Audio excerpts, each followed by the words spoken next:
Hi, my name is Mary Daniels, I'm from Alternatives, and we're joined here today with Sean Dagan-Wood from Positive News. He's going to be doing a talk with us this Monday, which we're really looking forward to. Yeah, I'm really looking forward to being there. Fantastic. So I thought it'd be quite nice if we could ask Sean a few questions ahead of Monday, just so we can have a taste of what's coming, and also get a little bit more of sort of Sean's journey to working with Positive News, and also to be doing what you're doing and moving forward in the future.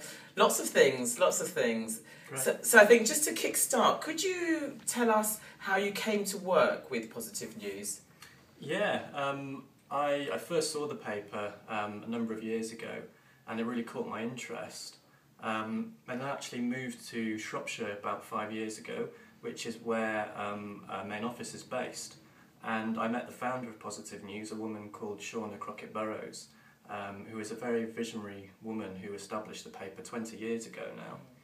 And I got in touch with her and said that I wanted to be a part of what Positive News was doing, and it all accelerated from there, really. And I think what made me really want to get involved was the way that when I first saw the paper, it completely changed my perspective on how the world is and what's possible.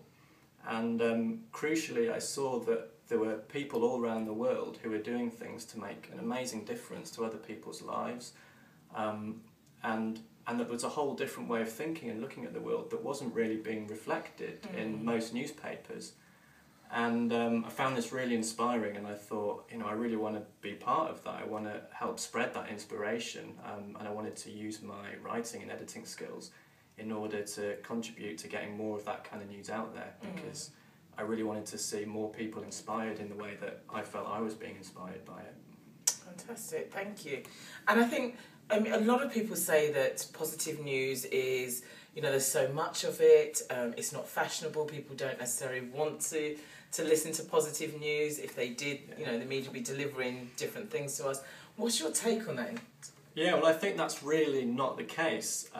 One of the key problems is that the media at the moment doesn't know how to create quality, positive news. So there's this kind of stereotype of good news being fluffy stories about kittens getting rescued from trees and things like that, and I wouldn't want to read that either. And that's kind of the media's excuse for not creating positive news. But what we're showing is that there's really credible good news out there about things that matter to people, that are making a difference, that are really relevant to our lives. But journalists aren't trained in creating this kind of news. They don't know how.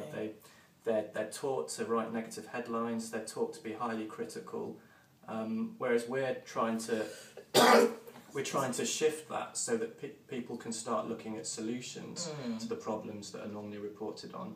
So we want to help journalists learn that approach so that they can start writing more constructively, and so that we develop a media that is much more beneficial to society. And that makes sense, because on Monday we're joined by Martin Lewis, who's just been in the news for, how long has it been? Around 50 years, yeah, which is a significant period of time. So how did the relationship, how did it come about that you started to work with Martin? Well, Martin first spoke out about the need for more good news about 20 years ago when Positive News was first established. And his work for the BBC, he saw these good news stories which were arriving naturally in the news flow, and they were getting pushed away, they were getting pushed down, and the negative headlines, the bloodiest, most violent stories, most depressing stories were always chosen. And Martin felt that this was